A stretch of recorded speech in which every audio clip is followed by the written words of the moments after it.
en parallèle, on a essayé en fait de se dire, pour qu'un tel projet existe, il lui faut des financements.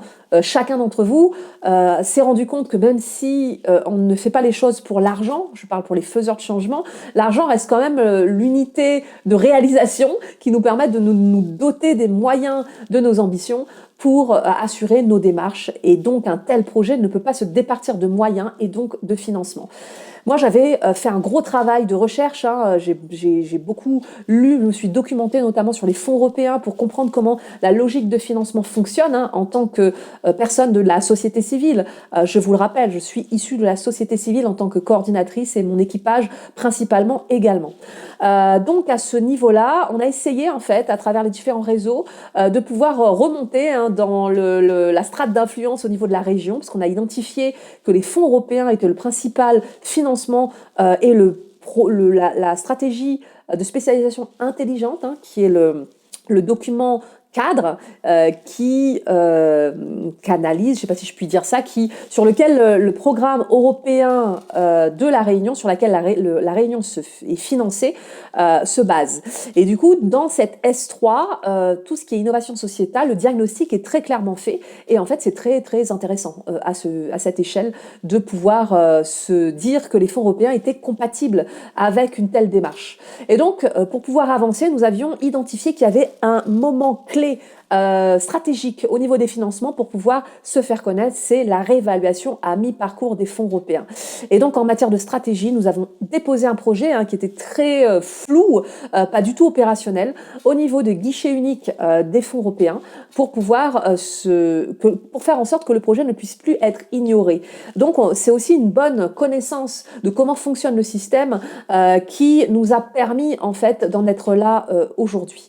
Donc nous avons déposé ce projet, puis nous avons essayé en fait de présenter le projet au cadre stratégique et notamment à la présidence, aux élus au niveau de la région, parce que tout projet d'envergure passe, vous le savez sans doute, par au moins une présentation, surtout des projets de transformation sociétale des élus qui sont en charge de chaque institution.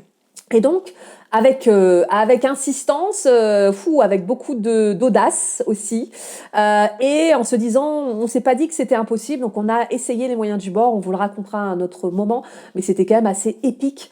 Nous avons décroché un rendez-vous avec le président de région, puis un rendez-vous avec ses services pour pouvoir présenter le projet.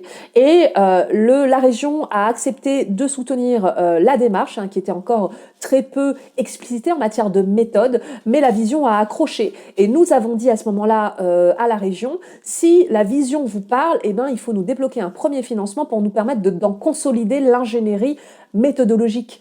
Parce que, en l'occurrence, on avait fait un gros travail, personnellement, c'est moi qui ai coordonné les travaux, de veille pour identifier les méthodes qui nous seraient nécessaires pour accompagner et soutenir la transformation à l'échelle d'un territoire.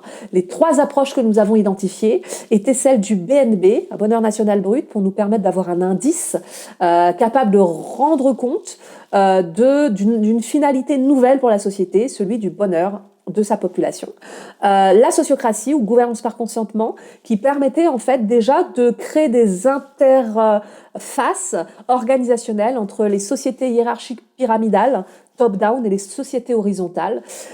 Et enfin, la recherche interventionnelle, qui est une posture de recherche nouvelle, pas nouvelle, assez ancienne, puisqu'il y a plus de 20 ans d'expérience dans le domaine, mais plutôt marginale, qui n'a pas été la posture qui a été la plus développée actuellement dans le paradigme que l'on connaît en matière de recherche. Et la recherche interventionnelle a ça d'intéressant, qu'elle pose en fait le paradigme même de la recherche sur l'utilisabilité des données qu'elle va produire pour l'aide à la décision. Et la recherche interventionnelle se centre sur l'expérimentation, c'est-à-dire est-ce que les expérimentations qu'on va mettre en place produisent bien les effets, les impacts que l'on souhaite et comment est-ce qu'on peut essaimer. Donc, la région a accepté de nous soutenir et a financé en fonds propres une première phase qu'on a appelée en fait dans le flot de l'action. On n'a pas réfléchi particulièrement, il fallait aller très vite, il fallait être agile et saisir les opportunités quand elles se présentaient. Et du coup, il y a une première phase qui s'en est dégagée qui s'appelle Isopolis Alpha.